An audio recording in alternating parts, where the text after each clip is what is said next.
Robert kicks off our NASCAR segment on the Shepherd's Glass inbox. Says, I think a good wild card pick for Talladega might be Eric Almirola. Okay, something to think about. Now, Robert is our listener who also went up to Martinsville with a tent and knew it was a dumb move to camp out in the snow, and the tent got destroyed. He ended up in a hotel, and fortunately, fair enough. Darlington Raceway president Kerry Tharp had a better trip up to Martinsville. Unfortunately for Kerry, he did not win our picks contest yet again last week and is in third place, just 1 point ahead of Bill, but at least you have taken the lead on Bill for third place this week. So that's good news. That's a good day. Unfortunately for everybody else, the boss, Rick, was smart enough to go with Kyle Busch yet again, and Kyle Busch wins his third straight race, and now Rick is dominating the points in our weekly picks contest. 10-point winner over Jen for second place now, and Kerry, you're 1 point ahead of Bill for third.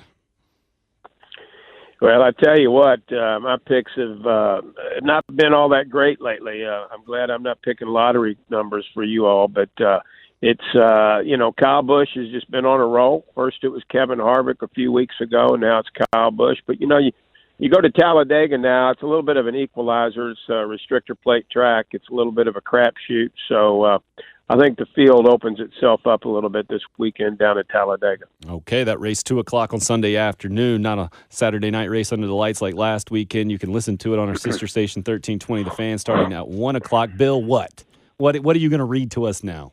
I was just going to tell you guys, I was going to make sure we all knew Talladega, the longest NASCAR oval with a length of 2.66 mile long. A length of 2.66 miles long. I had no idea. How about oh my that? gosh, It's a that's long great track. news. It's a long track. Now we're really. It's also a fast track. You guys aware of this? A fast track. All right. Before we get to the Very picks fast for Talladega, I guess the headline from NASCAR this week: Matt Kenseth is coming back here, kind of mid-season. What'd you think of that, Kerry?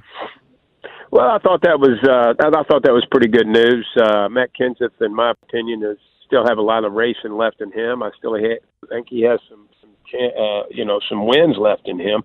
Before he would go last year by Joe Gibbs Racing. And so, he's always had that connection and affinity to Jack Roush.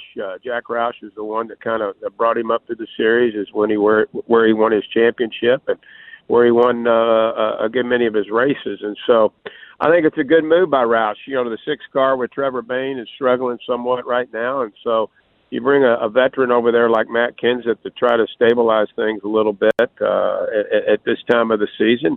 I wouldn't be surprised if Matt Kenseth doesn't win a race or two here this year. So, provided that, the equipment is up to par, and I would suspect that it would be. But I thought it was good news. I think Matt Kenseth is going to be in the Hall of Fame one day, and so I'm glad to see him back on the circuit. Whether or not it goes beyond this year remains to be seen. But they're going to bring in the Mustang next year at Ford, and so sometimes you need a wily veteran like Matt Kenseth to try to navigate through some of these unknowns.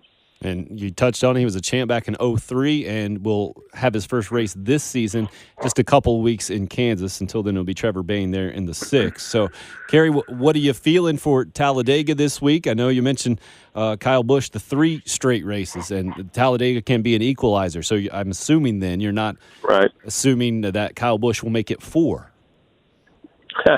Well, it could very well happen. I mean, Kyle Busch can win at any time, at any racetrack, whether it be a short track, intermediate, restrictor plate, road course. But I'm going with Brad Keselowski this weekend. He's a very good restrictor plate racer.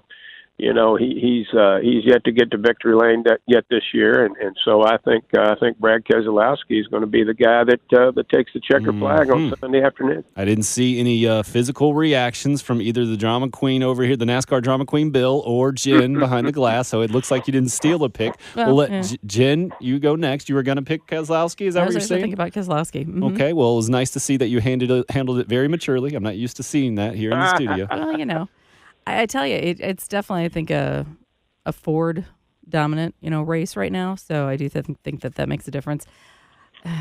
I'm kind of with Robert on the Almirola thing, and I'm still thinking, because I don't know. I'm going to say, I'm going to be crazy. I'm going to say Almirola. Okay, you're just making sure. Stealing. He was in my. Now just we're making just sure. Stealing listener picks. Well done. So, Well, I mean, if you Written look down, at the thank you. numbers, the only reason Jen's even in this thing is because she picked Kevin Harvick back in week 2. Other than that, You mean she picked a winner? She picked a winner. Have you picked a winner? I've not.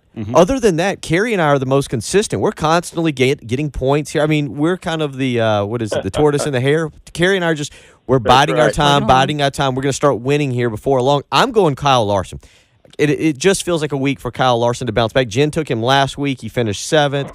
This feels like a Kyle Larson race to me. This is his track, and I don't know if you guys buy into the Talladega curse. I mean, that thing, I was reading about that thing. That sounds scary. But I'm going Kyle Larson here this week. It is his week to win. He's going to take home the checkered flag, and I am going to put myself squarely back in position to claim this title here at the end of the year. How long have you known Kyle Larson existed? Right. Oh, I mean, everybody's known Kyle Larson existed. For how many years? How long? I mean, how many years has he existed? The typing fast and furious here. And how much did you base your Talladega pick based on the movie, sir? There's a movie? Okay, fair enough. All right, we go to the boss, Rick. He's been dominating. He has 24 points. The next closest competitor in our competition here has 14. His Friday picks, he says he actually followed this guy down I-20 yesterday, so he's going to go with Clint Boyer. Yeah, and actually he followed the Harvick truck. That's what it was. That was what was in the picture. Yep.